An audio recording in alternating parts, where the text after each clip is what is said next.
तो studying the past पहला chapter इतिहास कक्षा 6 का, इसका भी क्वेश्चन आंसर कर लिया जाए। बच्चों आप इस पूरे वीडियो को अंत तक देखिए ताकि कोई भी इंफॉर्मेशन आपसे नहीं छूटे, सभी इंफॉर्मेशन आपको मिलती रहे। स्टडिंग द पास्ट ये चैप्टर का नाम है जिसका हम क्वेश्चन आंसर करने वाले हैं। इसका पहला MCQ है, Kautilya wrote the book. Kautilya ने कौन सा बुक लिखा?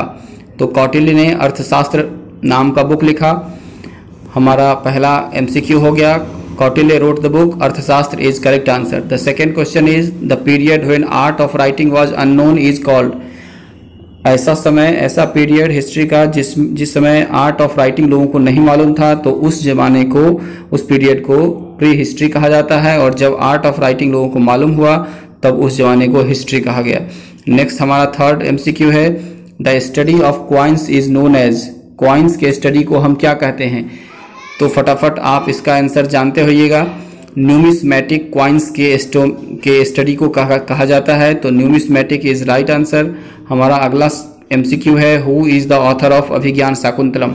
कुमार संभवम, मेघदूतम और अभिज्ञान शाकुंतलम ये सब कालिदास की रचनाएं हैं। तो कालिदास यहाँ पे ऑप्शन में है हमारे पास, तो कालिदास सही उत्तर होगा। दोस्तों अगर आपको ये वीडियो अच्छा लग रहा है या हेल्पफुल है तो इसे अपने दोस्तों से शेयर कीजिए, लाइक शेयर सब्सक्राइब कीजिए ताकि सभी को इसका बेनिफिट मिल सके। चलिए आगे बढ़ते हैं। और एक महत्वपूर्ण सूचना और इस विषय का और हमारे सभी वीडियो देखने के लिए, खास करके अपने वर्ग के सभी वीडियोस देखने के लिए, इस वीडियो के नीचे एक डिस्क्रिप्शन बॉक्स है, ट्रायंगुलर शेप में छोटा सा बटन होता है, उसको आप क्लिक करेंगे तो पूरा का पूरा वीडियो का लिंक का बॉक्स खुल जाएगा। उसमें आप अपने पसंद का वीडियो देख सकते हैं वहाँ के लिंक पर जाके। चलिए आगे बढ़ते हैं हम। Question number 4, who is the author of Abhijnana Shakuntalam. तो ये कालिदास जी ने अभिज्ञान शाकुंतलम लिखा था।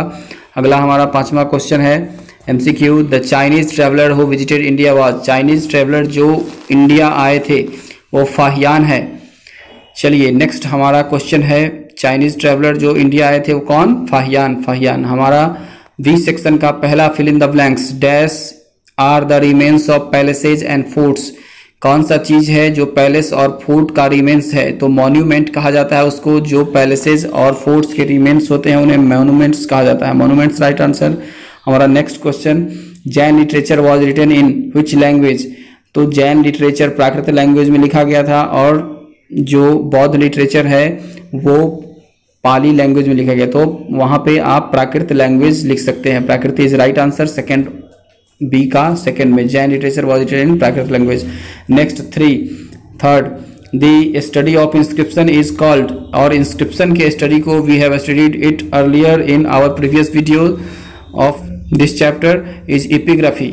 और स्टडी जो इंस्क्रिप्शन का स्टडी होता है उसको हम एपिग्राफी कहते हैं। ये सब परीक्षा के लिए बहुत महत्वपूर्ण है, आप इसको ध्यान से सुनेंगे और अगर हो सके तो नोट भी कर लेंगे।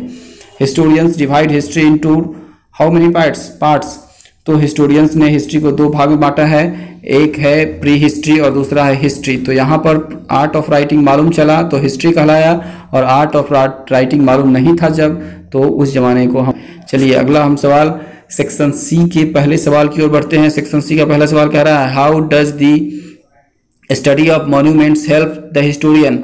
मॉन्यूमेंट्स का स्टडी हिस्टोरियन को कैसे हेल्प करता है? किसी भी समय के इतिहास को जानने के लिए मॉन्यूमेंट का स्टडी हिस्टोरियंस को हेल्प करता है। कैसे? यहाँ पर इसका आंसर आप देख सकते हैं।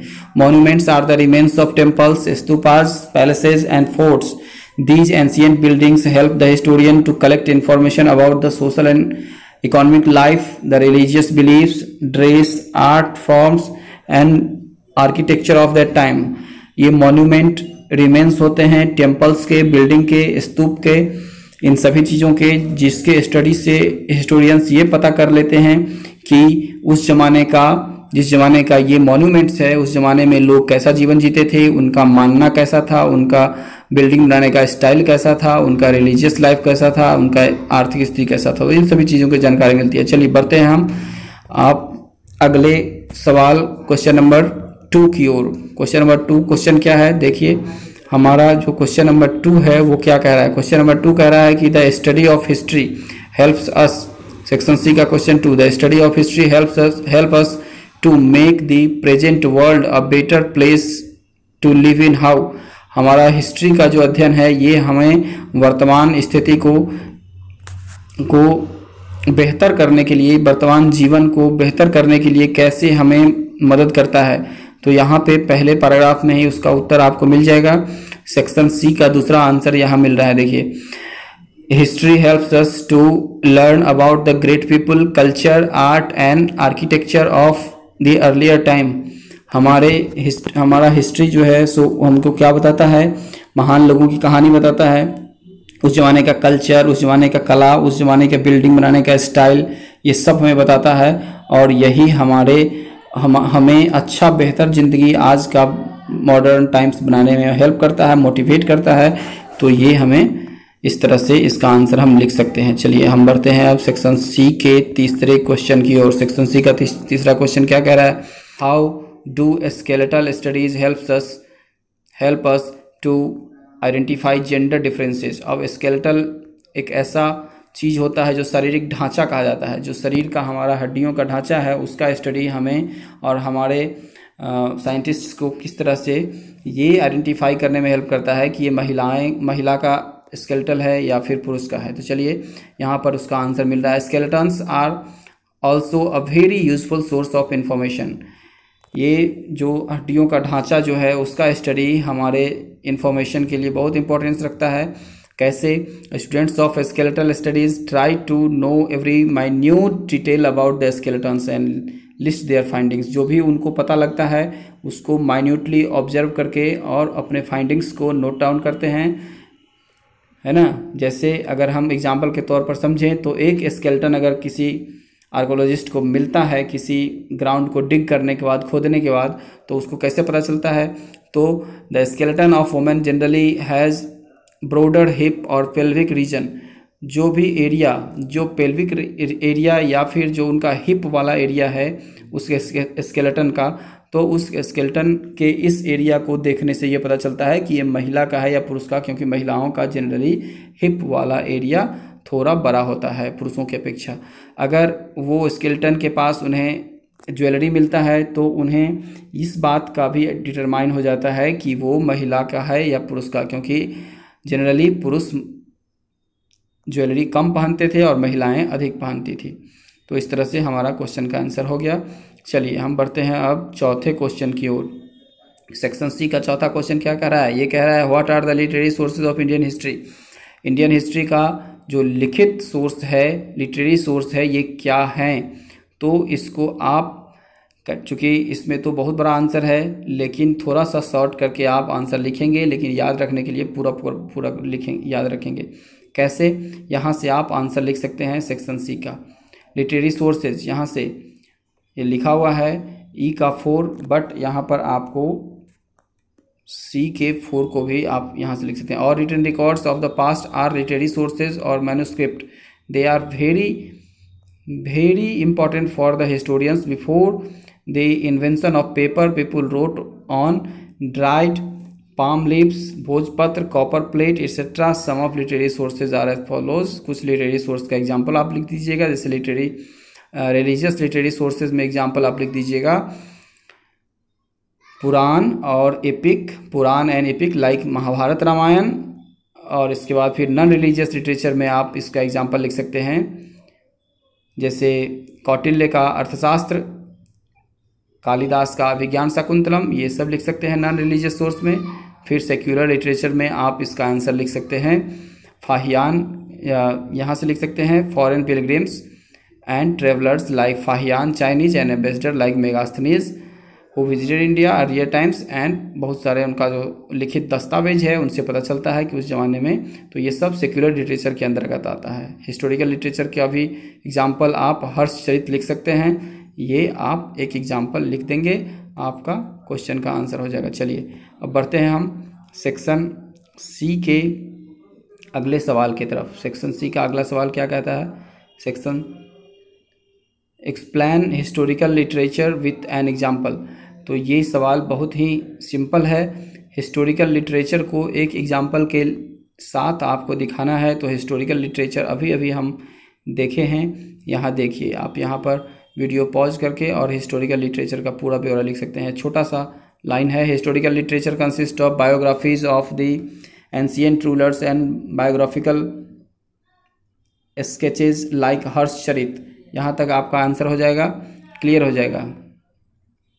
और अगर आप एक लाइन और लिख सकते हैं तो यहाँ भी लिख सकते हैं, the various source of history provide knowledge about marvels of past and inspire us to march forward to achieve greater heights. यानी कि ये सब जो पुराना स्टडी है ये हमें आज के जीवन को बेहतर बनाने में हमें इनकरेज करता है। चलिए ये हो गया सी का 5वां आंसर। अब हम बढ़ते हैं डी के पहले प्रश्न की ओर। डी का पहला प्रश्न क्या कह रहा है? डी का पहला प्रश्न कह रहा है distinguish between the archaeological and literary sources. Archaeological और लिटरेरी सोर्सेज में अंतर बताना है। आर्कोलॉजिकल सोर्स वो सारे सोर्स हैं जो कि खुदाई के बाद मिले हैं, और लिटरेरी सोर्सेज वो सभी सोर्सेज हैं जो कि लिखित, जिसका दस्तावेज है जो लिखित रूप से हमें प्राप्त हुआ है। चलिए यहाँ पर डी का पहला सवाल यहाँ पर आप देख सकते हैं। डी का पहला सवाल यहाँ पर आपको मिल रहा है, आर्कोलॉजिकल सोर्स मटेरियल, यहाँ से ये जो 1 लिखा हुआ है यहाँ से, the archaeological source materials like mainly inscriptions, coins, monuments, stupa, paintings, articles of daily use and skeleton. ये यहाँ से आप लिख लेंगे, ये डी का पहला सवाल का आंसर है। फिर उसी में कंटिन्यू करेंगे, लेकिन वहाँ नहीं, उसके बाद थोड़ा सा लिटरेरी सोर्स के बारे में लिख लेंगे और आंसर हो जाएगा। यहाँ से लिटरेरी सोर्स में वही अभी जो हम पढ़े हैं वही चीज़ फिर से रिपीट करेंगे। Literary sources all written records of the past are known as literary sources और manuscripts. They are very important for the historians before the invention of paper. People wrote on dried palm leaves, bhojpatra, copper plates, etc. Some literary sources are as follows: religious sources like Ramayana, Mahabharata, Puran; non-religious sources like Arthashastra written by Kautilya, Abhijnana Shakuntalam written by Kalidas. इसी तरह से जैसे मैं बोल रहा हूँ उसी तरह से लिख लेंगे। और फिर सेक्युलर लिटरेचर के बारे में आप एक एग्जाम्पल लिख देंगे कि there were many travellers who visited India during that period and he wrote travel accounts like Fahien a Chinese traveller, Megasthenes a Greek ambassador who visited India in earlier times. तो यहाँ भी आप लिख लेंगे इतना। फिर हिस्टोरिकल लिटरेचर में भी यहाँ आप लिख देंगे हर्षचरित बाणभट्ट ने लिखा था। तो ये historical literature consist of biographies of the ancient rulers and biological sketches like Harshacharita, इसको लिख लेंगे और ये आपका आंसर हो गया, क्लियर। चलिए अब हम आगे बढ़ते हैं। हमारा अगला सवाल क्या कह रहा है? हमारा अगला सवाल क्या है?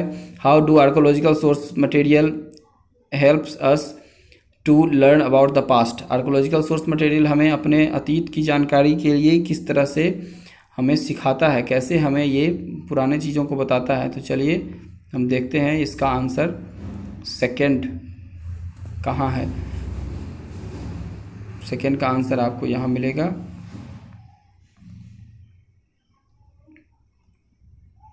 आर्कोलॉजिकल सोर्स मटेरियल का सेकंड का यहाँ आंसर है द स्टडी ऑफ, यहाँ से आप लिखेंगे archaeologist dig certain places and find ancient inscriptions, coins, pots or buildings. The study of these remains tell us the archaeologists about the religious, social and cultural conditions of that time.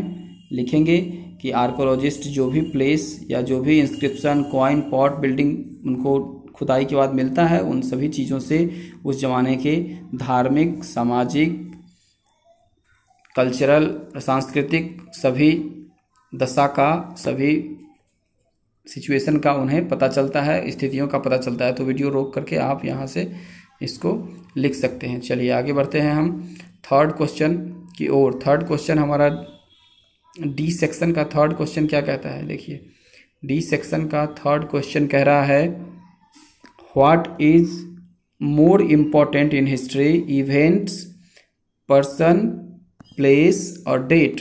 इन चारों में सबसे important क्या है?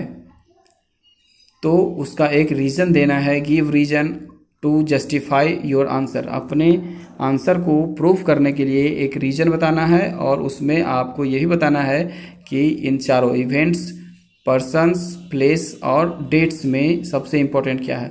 लेकिन यहाँ पर सबसे important बात क्या मार्केबल है कि यहाँ पर इम्पोर्टेंट इन हिस्ट्री, हिस्ट्री में कह रहा है, ये प्री हिस्ट्री में नहीं कह रहा है। तो चलिए हम बढ़ते हैं इसके आंसर की ओर। सेक्शन डी का जो थर्ड आंसर है ये बहुत सिंपल है लेकिन कॉम्प्लिकेटेड है। बहुत सारे लोग इस आंसर में फंस जाते हैं। तो यहाँ पर आपको उसका आंसर दिखाया जा रहा है सेक्शन डी का थर्ड। यहाँ देखिए, यहाँ से इसका आंसर शुरू होगा। आपको यहाँ से लिखना है history refers to the period after the invention of writing. The written records, dates, names of places and people may be on bhojpatra, bhojpatras, palm leaves और pillars are sources of information. तो यहाँ तक आप लिख लेंगे, आपके सवाल का जवाब मिल जाएगा कि सबसे इम्पोर्टेंट हिस्ट्री में क्या होता है। हिस्ट्री में सबसे अधिक इम्पोर्टेंट होता है जो रिटेन रिकॉर्ड है वो, और रिटेन रिकॉर्ड में डेट्स हो सकता है, जगह का नाम हो सकता है, भोजपत्र पर लिखा हो सकता है, जो पाम लीव्स पत्तियों पर लिखा हो सकता है, पिलर पर लिखा हो सकता है। तो सबसे इम्पोर्टेंट अगर कोई चीज़ होता है तो वो डेट और नेम ऑफ प्लेसेस होता है। तो ये सब चीज़ बहुत इम्पोर्टेंट था। चलिए अगला सवाल हम बढ़ते हैं। ये क्वेश्चन सेक्शन डी का जो थर्ड क्वेश्चन हो गया, आंसर हो गया। अब हम सेक्शन डी के फोर्थ क्वेश्चन को देखते हैं कि वो क्या कहता है। सेक्शन डी का फोर्थ क्वेश्चन क्या कह रहा है, देखिए। How do secular literary sources throw light on the life of people in period of history. Secular literature कैसे उस जमाने के लोगों के जीवन पर प्रकाश डालता है, सेक्युलर लिटरेचर पर। चलिए यहाँ पर सेक्शन डी का चौथा क्वेश्चन, सेक्शन डी का चौथा क्वेश्चन सेक्युलर लिटरेचर में लिखा हुआ है। यहाँ पे पूरा का पूरा आपको लिख देना है। The secular literature throws light on the life of the people of that period, the account of events bye foreign pilgrims and travellers like Fahien, Chinese, and ambassador like Megasthenes, Greek, who visited India in earlier time, are the important sources of information about ancient India, history and culture। ये जो लोग आए इन्होंने अपना अपना travel account लिखा और उसमें बताया कि जिस राजा के ज़माने में आए उस राजा के समय में सामाजिक स्थिति क्या थी, आर्थिक स्थिति क्या थी, राजनीतिक स्थिति क्या थी। तो इन सभी चीज़ों का वर्णन उन्होंने किया है। तो वीडियो पॉज करके आप सेक्युलर लिटरेचर का ये पूरा सेक्शन डी के चौथा का आंसर लिख लेंगे। अब हम बढ़ते हैं सेक्शन डी के पांचवें क्वेश्चन की ओर। How does the study of coins help the historians. Historians को कॉइन्स के स्टडी कैसे हेल्प करता है, देखिए। अब इसमें यहाँ पे क्वेश्चन नंबर 5 का, क्वेश्चन नंबर डी का पांचवा का आंसर देखिए कहाँ पे है, कहाँ मिल रहा है। यहाँ पे आपको पूरा का पूरा आंसर मिल रहा है। इन earlier times coins were made for different materials like lead, copper, bronze, iron, silver, gold, even leather. और इन सभी चीज़ों से ये जो बनते थे कॉइन्स, इससे पता चलता है कि उस जमाने का, जिस जमाने का ये कॉइन्स बना हुआ है, उस जमाने में आर्ट कैसा था, रिलीजन कैसे लोग फॉलो करते थे, रूलर्स कैसे रहते थे, उनका आर्थिक स्थिति, सामाजिक और राजनीतिक स्थिति का पता चलता है, उनके डेवलपमेंट, टेक्नोलॉजी का पता चलता है। तो ये सब क्वेश्चन का आंसर है ये पूरा का पूरा मार्क्ड एरिया। चलिए बढ़ते हैं हम अगले सवाल की ओर। और इसी के साथ ये चैप्टर का जो क्वेश्चन आंसर सेशन था वो खत्म हुआ। अब आइए मैप स्किल की ओर। मैप स्किल में आप बहुत ही आसान है लेकिन थोड़ा टिपिकल है। एक मैप लेंगे, पॉलिटिकल मैप या फिर कोई भी मैप ले लेंगे जिसमें कम से कम राज्यों का बाउंड्री बना होगा। तो वहाँ पर आप दिखा सकते हैं मैप स्किल में कि one of the cities of Harappan civilisation, Harappan civilisation का इंडिया में एक हमको दिखाना है। तो लोथल जो गुजरात है वहाँ पर एक डॉकयार्ड था, तो लोथल को आप दिखा सकते हैं गुजरात में मार्क करके। सेकेंड मैप स्किल में है बी ऑप्शन में है one place of Ashokan inscription. तो गिरनार इंस्क्रिप्शन जो कि अशोक का है जो गुजरात में ही है, तो गुजरात में गिरनार भी आप लोकेट कर सकते हैं। फिर place where red fort is situated, ऐसा जगह बताइए जहां पर रेड फोर्ट है। तो रेड फोर्ट दिल्ली में है और दिल्ली कहाँ है, तो यूपी और हरियाणा के बॉर्डर के पास में है। तो आप वहां पर दिल्ली को लोकेट कर सकते हैं जहां पर रेड फोर्ट सिचुएटेड है। आगे आप देखिए one of the archaeological sites, एक आर्कोलॉजिकल साइट्स जो इंडिया में है उसे बताना है। तो कालीबंगा एक आर्कोलॉजिकल साइट्स है, बहुत सारे वैसे साइट्स हैं, तो कालीबंगा को आप राजस्थान में दिखा सकते हैं। और इसी के साथ ये चैप्टर समाप्त हो गया। दोस्तों अगर आपको यह वीडियो हेल्पफुल हुआ तो प्लीज़ लाइक शेयर सब्सक्राइब कीजिए, दोस्तों शेयर कीजिए। आपका दिन शुभ और मंगलमय हो। धन्यवाद।